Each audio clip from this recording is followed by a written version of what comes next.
All right, looks like we are live. Can you guys hear me okay? Just type in the chat if you guys can hear me okay. Perfect. All right, so welcome everyone. So today's topic, I know, super, super late. True Confessions was completely avoiding doing this, and I was thinking about not coming on live, and then I was like, no, I still have to follow through. I have to follow through on this commitment. So, yes, I was letting fear get the better of me, but I did come up with a good topic to talk about. So, is happiness the problem? And this is what we're going to talk about tonight. And we're going to kind of go over three different things that I think people get confused with happiness. And so,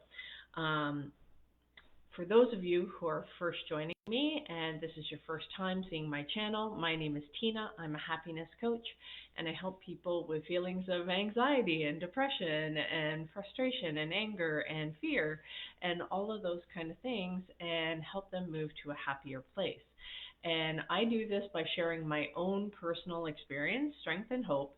And I will draw on examples, real life examples that you can actually apply. So, for example, tonight before I came on, I was overwhelmed with a little bit of fear and I was having a more challenging day today. That being said, I was able to move through those emotions and it's not like, yes, I had feelings of depression. Yes, I had feelings of sadness and anxiety and fear and all of those kind of things. But I also had moments of happiness within the day. And so it's not so much, I think what happens is people get so focused on, yes, they are my paintings. Thank you. They do make me happy. This is my newest one. I wasn't happy with it when it first came out, so I touched it up. Uh, I'm not sure if the camera's picking up the metallics very well, but it looks pretty cool. So thank you. Thank you for noticing the paintings. Yes, I need to make more of those paintings because that is definitely my happy place when I'm doing those. So, in going through this, I think a lot of times, though, what we get confused with, I think we go chasing after happiness and we just want to be happy. And that is the surest way to lose your happiness. And and that's because I think a lot of times, even if we get the result that we were looking for, or we get the thing or the object, or we achieve the goal, all of those kind of things, we end up thinking that that is going to be the thing that makes us happy. And then it might for a few minutes.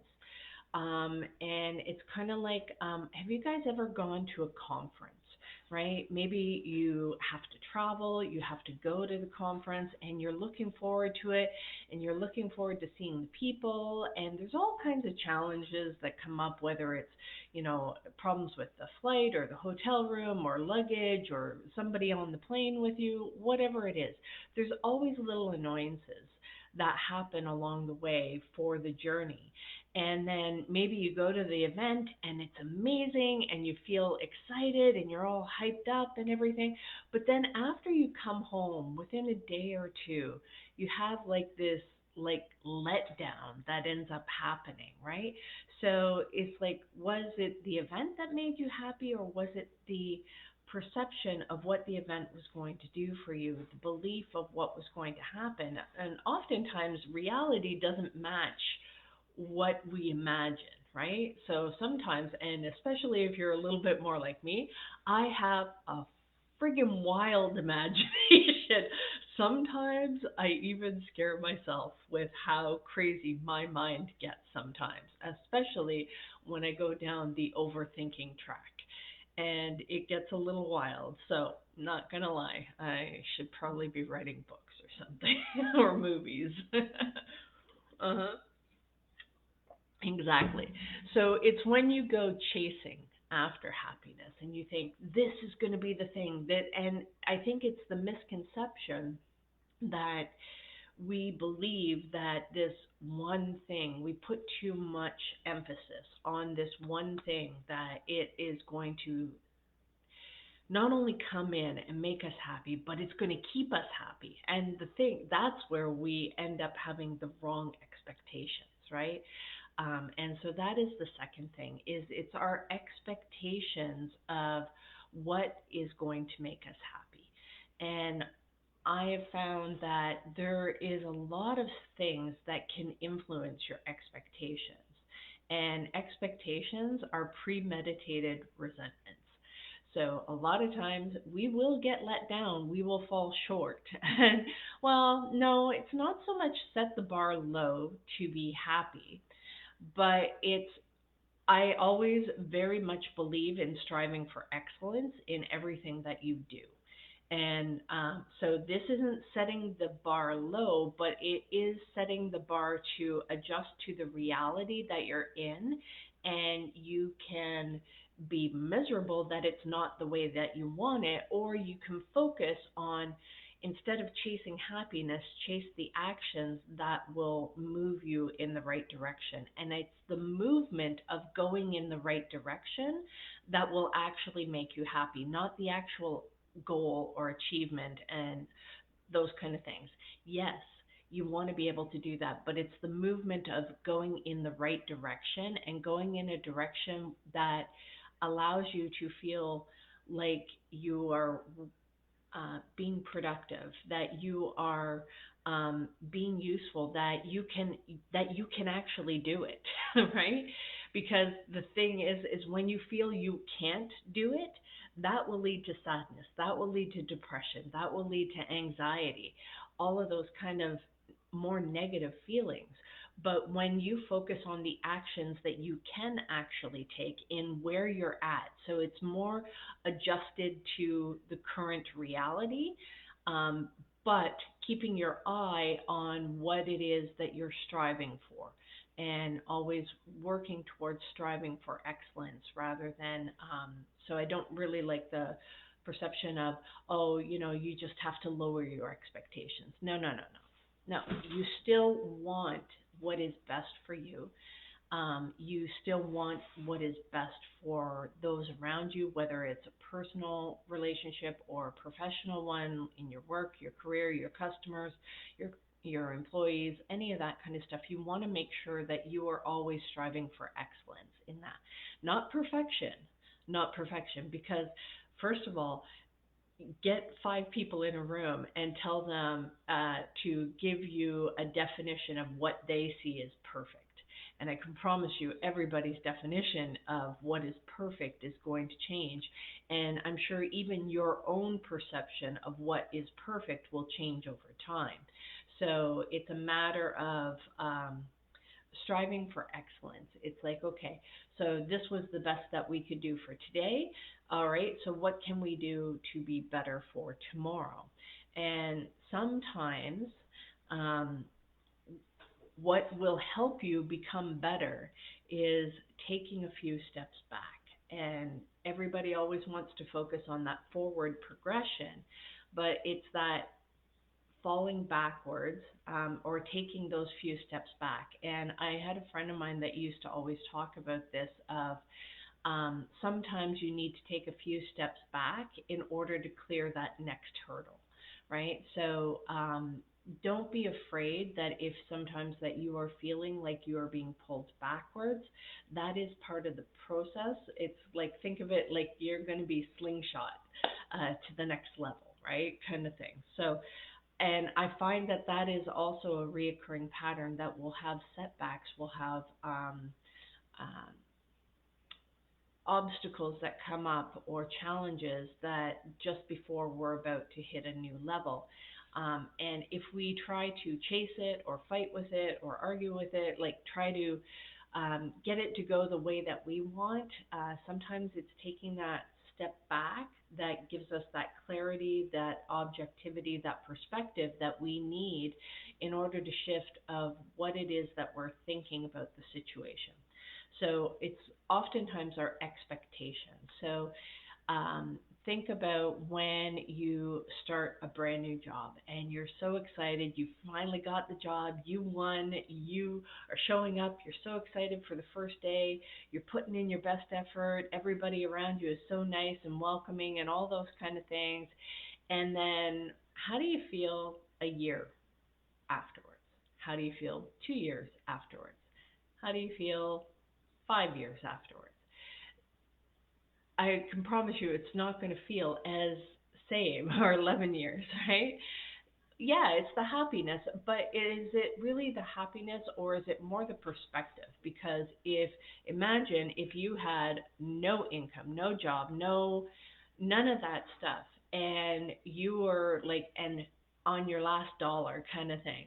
I can promise you that job that you're not happy in right now, you would be like so happy to have that job, right? So happy to have that income and have that ability to work with people and all of that kind of stuff, right?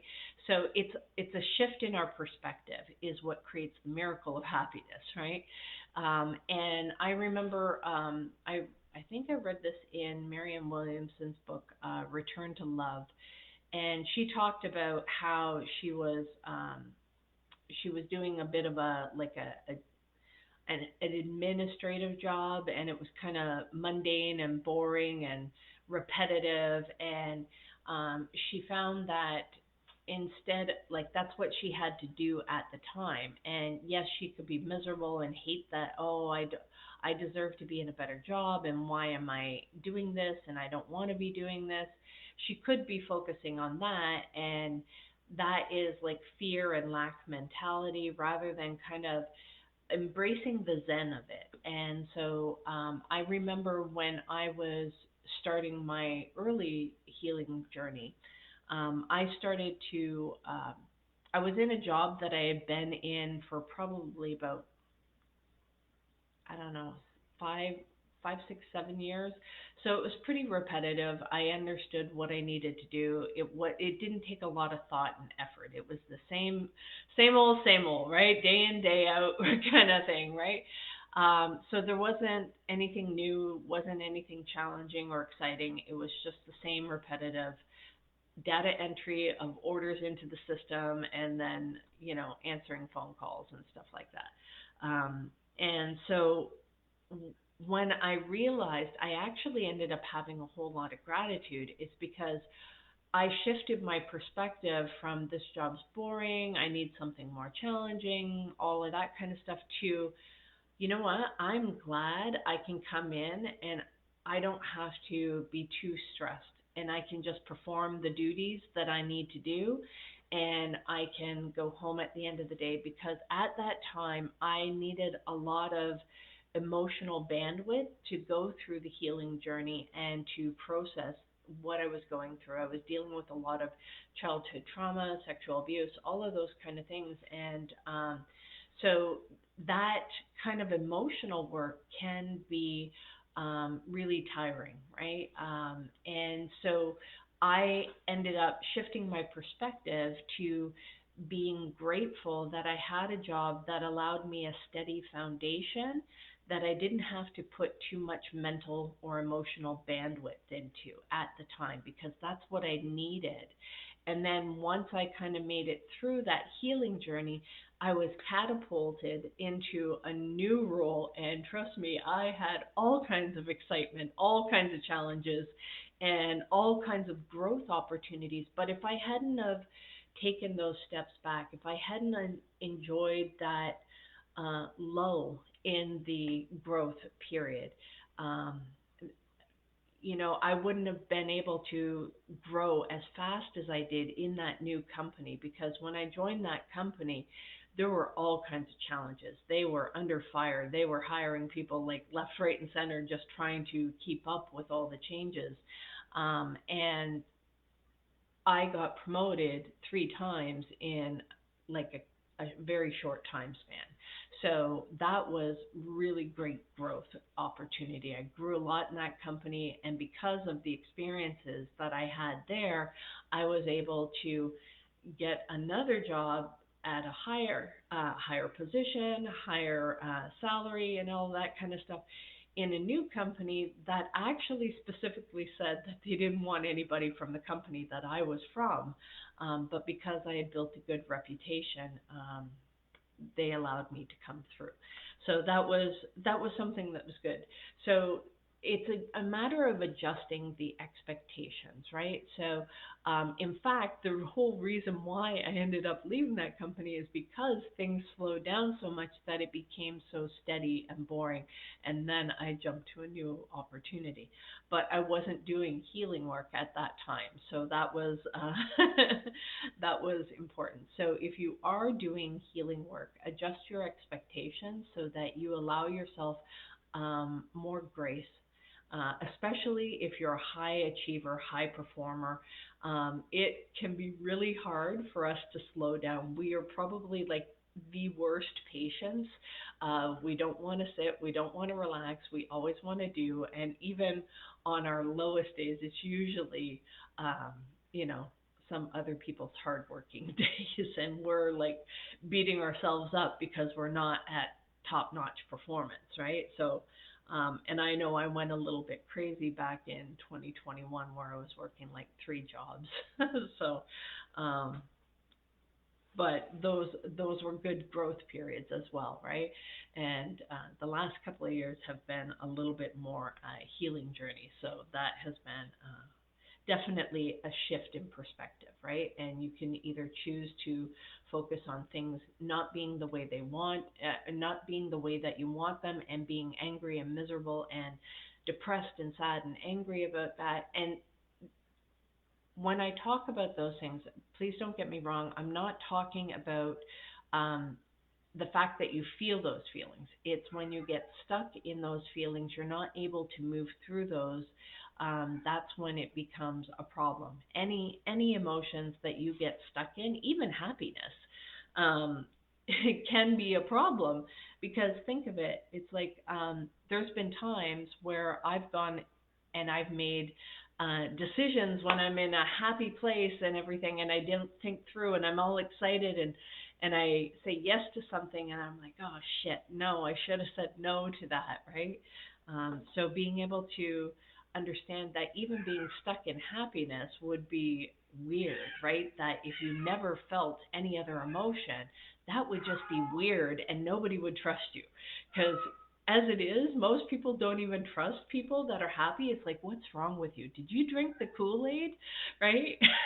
So it's a matter of understanding that emotions are meant to flow.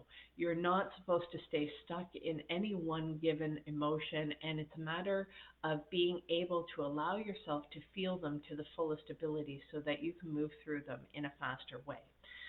And then the third thing of determining whether or not happiness is the problem, right? I think it's not so much happiness being the problem, it's the perception that people have, right? So, example, that you can have a situation where you're extremely happy, right? Ask anybody on their wedding day, they're very happy. Ask those same people when they're divorced if they're still happy.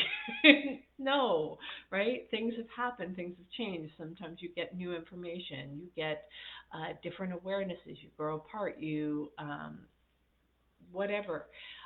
Those same situations, same people, um, different perception now, right? So that can happen in a lot of things, right? Example, maybe your favorite food is like burger, fries, and a Coke, right? And that is your go to, makes you happy, and it's your reward meal. But then you decide to make some changes in your life that you're now going to be healthier. Lobster and steak. Nice. I like steak. Steak and salad is like my favorite meal, other than chicken and salad. So I've never really been a shellfish person. I've tried it. I've eaten it a few times, but it doesn't quite ring. So you could have all my lobster. So Same situation. So you love the burger and fries and all of that kind of stuff, or lobster and steak, and maybe you decide to make some health changes, and now you're going down a different path. Now that same meal, it doesn't have that same happiness factor. Now that brings you sadness. It's like, oh, I can't eat that, right? So it's, or if you do eat it, maybe you feel guilty now because you went off of your plan, your commitment, whatever it is that you were trying to change, right? So this is where it's happiness is your perspective. Happiness is your perspective, and being able to shift that perspective is a miracle in and of itself. And shifting that perspective to one where instead of being in a state of fear, where it's false evidence appearing real, it is, and the four stages of fear, which is anger, so fight, flight, freeze, and fawn, right? Perspective is everything. Because there could be a situation, say you're really angry with somebody about something that you thought that they did something to deliberately harm you. And then you find out information, you find out facts that that was not the case. And you're like, oh, I went from being really pissed off about something to, oh no, they actually had my back. They weren't doing anything wrong and I was misinformed, right? So it's not the situation, it's not the reality of the situation, it's the filter that we look through that creates our happiness or our anger or our depression. And being able to understand, um, yeah, I watch YouTube of other countries and then instantly happy with how fortunate I am, perspective.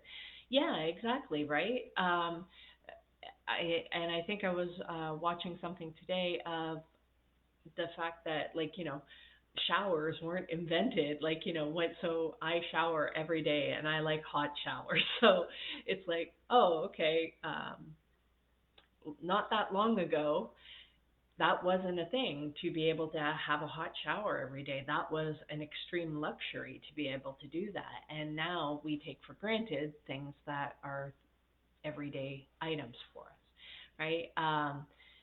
The fact that, that being said, okay, so yes, have gratitude for things that we have. We have many, many blessings.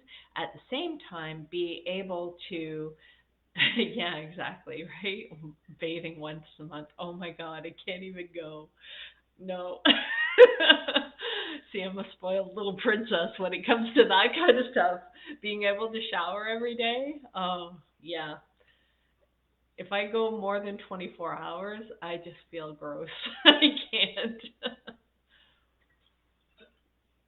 So, yeah, our perspective and being able to shift that. Shoot, I lost my train.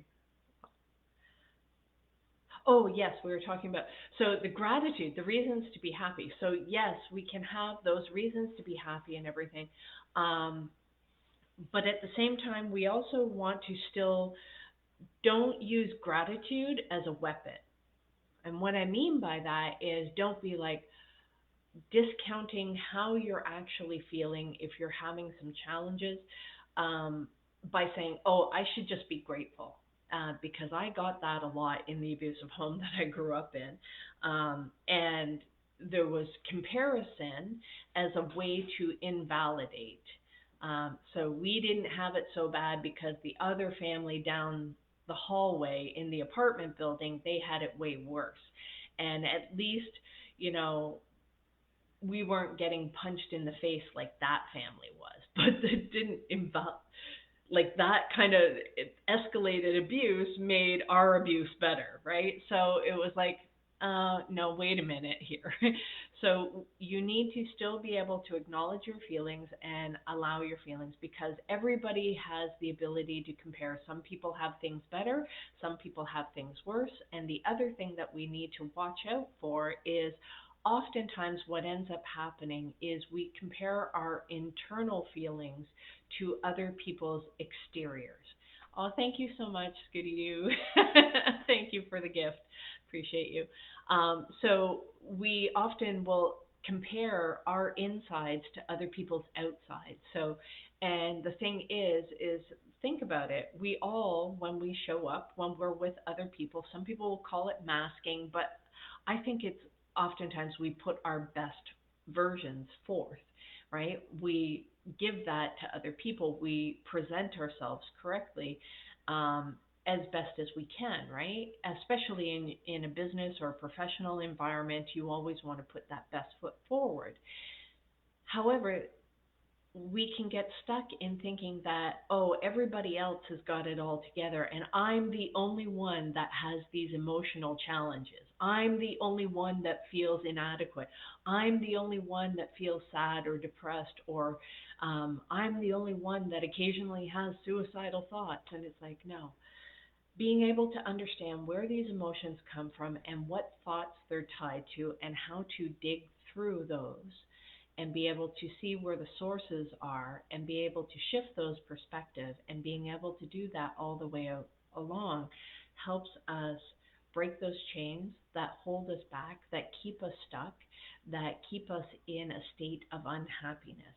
And when we start looking for the ability to see the situation, so it's not so much the event that happened, it's our perspective of the event that actually keeps us stuck. And sometimes what happens, especially if we've gone through childhood trauma, we make decisions as children with our very limited information, our very limited cognitive abilities, our ability to reason, and all of those kind of stuff. We have a very narrow scope when we are making those hard coding kind of decisions that get programmed into our brain.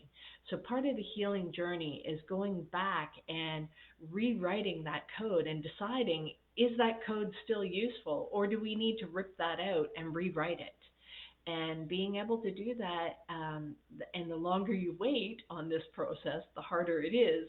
And the longer you've been in denial, the more challenging that is. That doesn't mean that you can't actually move through these things, and it's a matter of being able to do this a little bit at a time and having that support and guidance to be able to do that is valuable. And being aware of the signs of it and the symptoms and what's going on allows you to, when you do this work for yourself, you can recognize it a lot easier in other people and be able to help support them through that process, or at the very least, not be so reactive to it and get caught up, and you can bear witness to somebody else's struggle without having to try and fix it or save them from it. Because when we do our own inner work, we know that there's value in the struggle. We know that there is value in being able to feel those emotions, right? It's like you don't try to stop a 3-year-old from crying, right? Like, yes, you make sure that they're not hurt or anything, but you don't shame them. You don't tell them they shouldn't be crying all the time. It's like, no, you assess the situation. What has got them to cry? What has upset them? And sometimes it's something crazy, like, like, I don't know if you've seen some of the TikTok stuff where parents talk about their kids, and it's like the kid starts crying because the water's too wet, right? Completely irrational, completely illogical, has no foundation in reality whatsoever. But guess what? We still do that as adults. We'll have different things. It could be something we pick up from a movie, something that we pick up from the news, something that, it's not actually part of our physical reality. And yet we will get completely bent out of shape about it. We'll start arguing, fighting. It could be a sports team. It could be the wars that are happening. It could be all that kind of stuff. And I'm not saying don't try to make changes of things that you find that there are injustice of.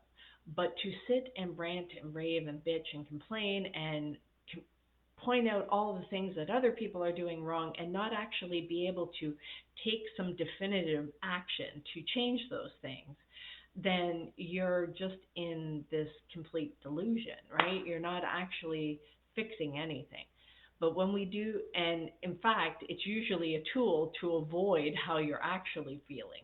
And it just feels good. It feels powerful to rage about these other things. So bringing that back to doing your own inner work and understanding, well, why am I focused on those kind of things? Why am I doing those things? And why do I need to look within and fix that first of understanding where did you have that pattern before in your life? When you start identifying those kind of things of where did I first remember doing this kind of stuff? Maybe part of the reason why you do it, maybe it was a bonding moment because you and your dad, when you were watching a sports team, you felt bonded when you were like you got some interaction arguing about the different teams that like maybe you like different teams. I know up here in Canada we like hockey, and there would be some fun that especially the guys at work. I would watch them. They'd argue and fight about the different sports teams that they liked or didn't like. Right? The Toronto Maple Leafs against the Montreal Canadiens, right? And so just kind of going back and forth with different things. And so in some ways that is a bonding exercise. That's the way that they felt connected, and then they would shit talk each other's team and about the different plays and all those kind of things. But that gets transferred. So maybe what that experience is when you find yourself raging about maybe the wars or this or that or the other thing, and you're not actually trying to make an actual difference in what's going on, then maybe what you're truly seeking is a connection. You're looking for that bond, right? So sometimes doing this inner work and examining and really starting to think about how we feel, and where do these feelings come from, and being able to understand that most of the time your emotions are created from your thoughts and the way that we think about things. So learning to think about how we feel and connecting those and how we interpret those emotions matters more to our happiness level than the actual event itself, right? So, yeah, so is happiness the problem? Because I know it's really easy to get stuck with the thought of chasing happiness, and it's always another carrot that's on a stick that we're always chasing, this elusive thing called happiness. And really, happiness is what we make it and what we choose to view, right? If we choose to view that life is not meant to be happy, that we cannot be happy with the situation, and in order to get the things that I want in life, I have to, you know, I either can't have it or I can choose the soft, cushy life of being happy, right? It's like, well, no, why can't you have both? Why can't you live a life of excellence and hard work and discipline and achievement and all of that kind of stuff and be happy? Why does it have to be that you can only have that if you've like toughed it out and you've hustled and grind? And yes, doing that work is tough, and it's overcoming those challenges of it that actually are rewarding. But being happy with the process and being happy with the actions that you take, it's the journey, not the destination, that matters most. And I think that's probably part of the reason why I haven't traveled so much. I like visiting places, and but I've always been happy to come home. That's because my cats make me happy, and I'm happy to come home to my cats. And my stuff makes me happy too. But I like the variety of seeing new places and exploring new places and stuff like that. So it's a matter of perspective, right? So you get really. Thanks for the wisdom, Tina. It's 2 a.m. Morning comes fast, gotta run. Yes, it is. Oh wow, it is late.